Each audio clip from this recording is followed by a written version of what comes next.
Hello and welcome to the first video of what's going to be my new channel, Sub-Par. This first video is going to be on the Hours In channel just to kind of cross-promote, but after this one it'll be on its own unique channel. Today I'm just going to go over some of the basics of synthesis, specifically subtractive synthesis. I know it seems very overwhelming at first. You know, you have all these inputs, outputs, what do the parameters mean, the waveforms, blah, blah, blah. Subtractive is probably the most simple to understand. For that reason, I recommend learning it first, but also because this architecture that I'm going to show you is still used in a lot of other types of synthesis today. You know, sound source, some sort of modifier, and voltage source. This is my DIY modular synthesizer. I built it. If you don't have one of these, that's okay. You can use VCV rack, or you can apply any of what I'm showing you here to probably whatever synth you have, whether it's a Moog or a Korg Volca, anything like that. As I say, especially in the modular game, it does seem intimidating. There's lots of different things, inputs, outputs, knobs, buttons, lights, switches. But if you break it down into 4 categories, it becomes a lot easier. Now, it's important to note that some things fall into more than one of these categories, and some things can do both and that kind of thing. Sometimes audio is voltage, blah, blah, blah. But for sake of simplicity, we'll just split it into 4 categories today. The first category is devices that make sound. So oscillators, VCOs, noise generators, samplers, that kind of thing. The next one is devices that modify sound, or parts of the synth that modify sound. So filters, mixers, voltage-controlled amplifiers in audio configuration, that kind of thing. The next one is modules that make voltage. LFOs, sequencers, slope generators, that sort of thing. And then the final one is devices that modify voltage. So envelope generators, mixers that can handle voltage, dividers, etc. First, let's deal with the sources that make sound. The most common is the voltage-controlled oscillator, or VCO, because it generates a signal that oscillates, aka moves up and down in amplitude. And it's voltage controlled because certain elements of how it oscillates can be controlled by voltage. This here is a common oscillator type used in subtractive synthesis. It gives us access to 4 basic waveforms, sort of in order of harmonic density: sinusoidal, triangle, sawtooth, and square. Each waveform is named in this way because if you were to plot its amplitude over time in a graph, it would look sort of like its namesake. The pitch or the frequency of these waveforms is determined by how quickly they oscillate. You might have heard something like A440. This means that the note A, A4 I believe, has a frequency of 440 Hertz, which means that it oscillates 440 times per second. I won't get too far into harmonics and whatnot here, but just know that harmonics are essentially extra frequencies that relate to the fundamental frequency. A sine wave has no harmonics. A sawtooth has all of the integer harmonics, meaning even and odd multiples. And triangle and square waves are composed of the odd harmonic. There's obviously more to it than that, but I don't want to get too lost in the weeds here. In my more detailed oscillators video, I'll go more in depth. Subtractive often starts with harmonically dense waveforms, and subtracts or cuts out the parts that we don't want. Here we have an oscillator plugged right into the output, the sawtooth wave to be precise. We can play with the pitch, we can change different waves, anything like that, but obviously this setup isn't ideal. I can't stand here all day turning the pitch like this. I need both hands to do other things. We need to tell the oscillator what pitch we're playing. So we take pitch information, express it as a voltage, and send it to the pitch in of the oscillator, also called volt per octave, pitch, KBD, tracking, etc. Pitch will be denoted by pink cables in this example. Now when we play different keys, the pitch changes, but you may have already noticed an issue. The VCO doesn't care whether we're currently holding down the key or not. It just oscillates constantly at whatever pitch was the last we hit. We need some way to turn it off when we don't want it.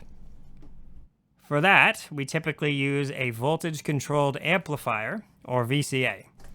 We send the output of the VCO, which will be denoted by black today since it's an audio signal. All black cables will be audio. We send the output of the VCO into the audio input of the VCA, and the audio out becomes our new output.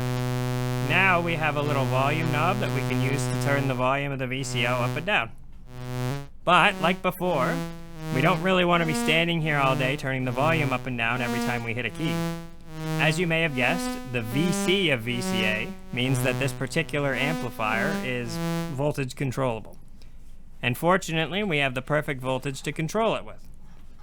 In addition to a voltage that represents pitch, our BeatStep Pro also has an additional output called gate. In this setup, the gate output is essentially like a switch that tells whatever we plug into it whether we're playing a key or not. Doesn't matter which key, just a key. When we have our finger on the key, the gate goes high, and when we release, the gate goes low. In this example, gate will be shown with a green cable. Now this is starting to become playable like an instrument. We can play melodies and rhythms. You could end it here if you really wanted to. But you may have noticed another limitation that our setup presents in its current form. When we play a key, the sound instantly starts, and when we release, the sound abruptly cuts off. Now, this is perfectly fine if you're trying to emulate a synthetic sort of organ-type sound, but let's say we want something that behaves a little more like a slowly bowed violin. Remember earlier when I said that most synth elements can be shoved into 4 categories? Well, so far you've seen 3. The VCO generates sound as it outputs whatever sound wave we choose. The VCA in this configuration modifies sound as it changes the output level of whatever we send to it. And the BeatStep Pro generates voltage, 1 for pitch and 1 for gate in this configuration. All that's left is modifying voltage. This next device will take our perfectly square, abrupt gate signal and turn it into any shape we want. It's called an envelope generator. Now, to be fair, those 4 categories I mentioned earlier, as I say, are sort of an oversimplification.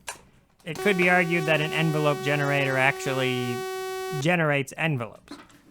But I still think, in this example anyway, I would consider it a voltage modifier, and you'll see why in a second with the diagram I provide.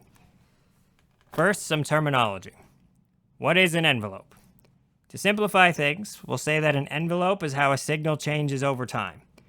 Quite often, you'll see a 4-stage envelope like this ADSR styled one. ADSR stands for attack, decay, sustain, and release. Attack is how long it takes the signal to reach its highest point while a key is held. Decay is how long the signal takes to reach its sustain level.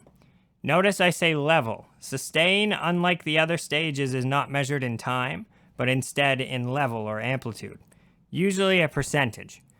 And once the signal reaches the sustain stage, it will stay at whatever level the sustain is set to until the key is released, and it enters its release stage. Essentially the opposite of attack. The release time sets how long the signal will take to fade down once the gate is let go.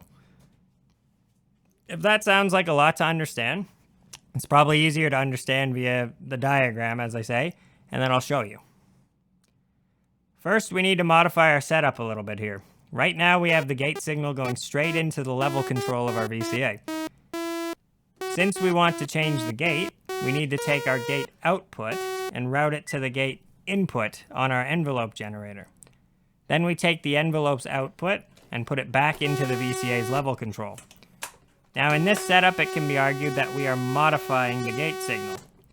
Now as I play right now, you'll notice that our behavior is no different than how it was when we had the gate directly plugged into the VCA's control input. And that's because of how we have it set.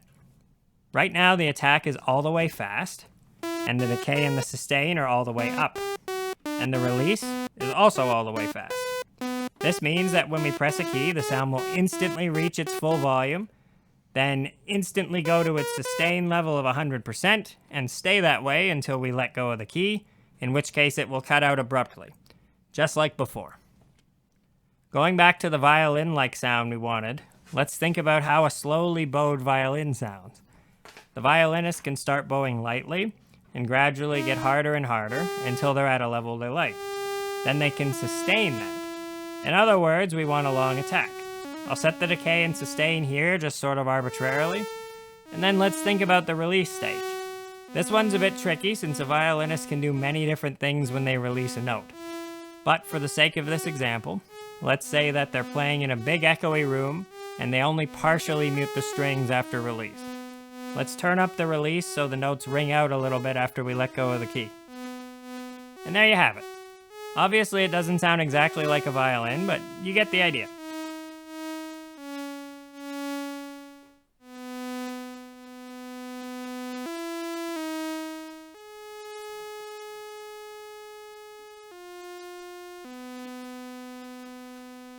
Now we're really starting to get something playable. We can change the pitch and how the level of the sound changes over time.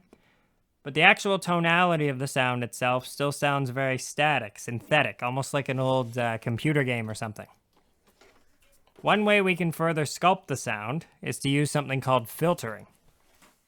Remember earlier when I mentioned that subtractive synthesis starts with harmonically dense waveforms and changes their harmonic content by subtracting from them? This is how we do that. A filter is exactly what it sounds like. It filters the sound. This particular filter is a clone of the famous Moog voltage-controlled low-pass filter, VCF, LPF, etc.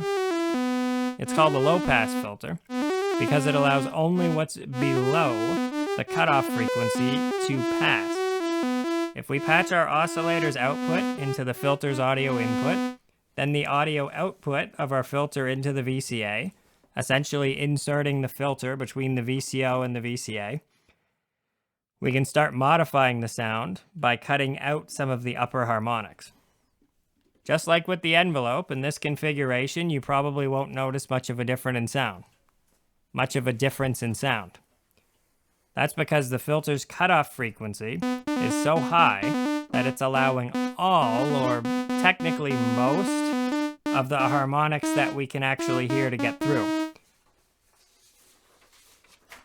If we start lowering the cutoff frequency, you'll hear the sound getting more muffled. And we can go down and down until almost all of the harmonics are gone, and we're left with nothing but the fundamental, turning our sawtooth into a sine. There's another common control on filters that you'll find in synthesis, and that's the resonance, also called Q, quality factor, or in Moog's case, emphasis. When you hear people talk about resonant filters, this is what they're talking about. Resonance in this context is essentially adding a bump of boost at the cutoff frequency. In small doses, resonance can add spiciness or emphasis to the filter, but in some filters you can actually crank the resonance up to the point where the filter self-oscillates and becomes an oscillator.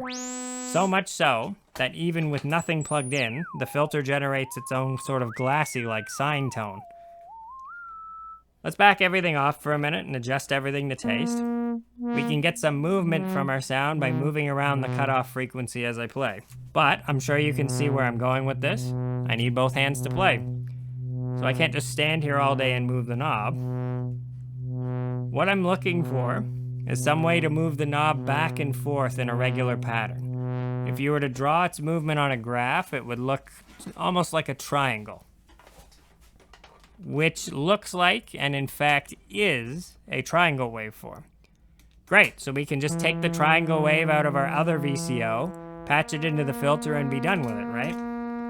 Well, yes, we could, but it's not going to sound like what we're looking for. Remember earlier when I talked about waveforms, and I said that an A note at 440 Hertz oscillates 440 times a second? If we compare it to the movement that I'm doing here, the shape is right, they're both triangular, but the speed is way too fast. Fortunately, we have a special tool for this called an LFO, or a low frequency oscillator. If you look at this dual LFO I made here, you can see that it has most of the same waveform as our VCO does. But the difference here is that instead of oscillating in the audible range, thousands of times per second in some cases. LFOs operate in the low frequency range, below 20 hertz or so, and we can control how fast it oscillates using the knobs. Since the voltage that LFOs put out doesn't generally operate within the audible spectrum, I would place them into the generates voltage category. Let's take the LFO's triangle output and send it to our filter's cutoff frequency CV input. Adjust the speed to taste, and now we have something similar to the filter movement that I was doing manually earlier. And there we have it, a simple synth voice. We've got a sawtooth oscillator whose pitch is controlled by our beat step, going into a low-pass filter, which is controlled by an LFO, which then goes into a VCA, whose level is controlled by an envelope generator, which is triggered by our beat step's gate. With just this simple routing alone, there's all kinds of sounds you can make. We can also expand on this by doing a few things. A common one is adding a mixer before the filter, so we can mix different waveforms or even different oscillators tuned differently together. Important to note that if you do this though, and you have two separate oscillators, you'll have to mult the pitch like I've done here. A mult is essentially just a signal splitter. So it's got one input, three outputs. Whatever goes into input 1 comes out of output 1, 2, 3. Another option, we can use a second envelope generator. There is 2 in the module I built here, a top one and a bottom one. Just like we did with the pitch, we can mult the gate, so it triggers both of these envelope generators. We'll have one for the VCA, like we've been doing, and we'll have a second one completely separate from that, controlling the filter cutoff. Usually synths will have 2 envelope generators, one for the filter, one for the amp. It's a very common routing. Another option, we can add an LFO to the pitch or frequency modulation input of our oscillator and get sort of a wobbly vibrato-like sound. This is yet another common routing. You'll find it'll be tied to the mod wheel by default, stuff like that.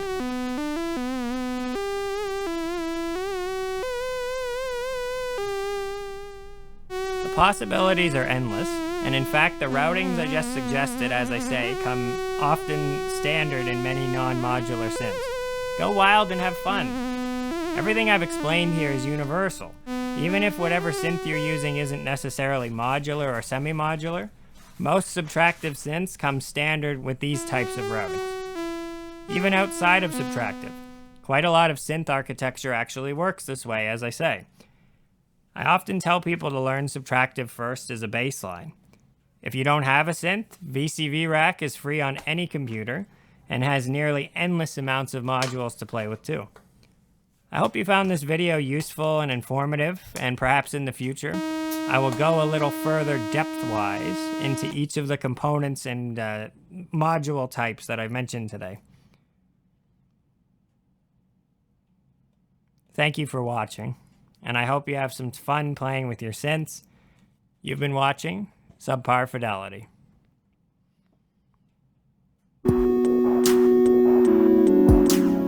What did you think of that? Did you like it? Did it help you? Was it confusing? What kind of synths do you have? Is it a modular, semi-modular? Did you build it yourself? Are you a soft synth? Do you use Serum, Vital? As always, feel free to let me know in the comments, and I will see you in the next video. Thanks for watching.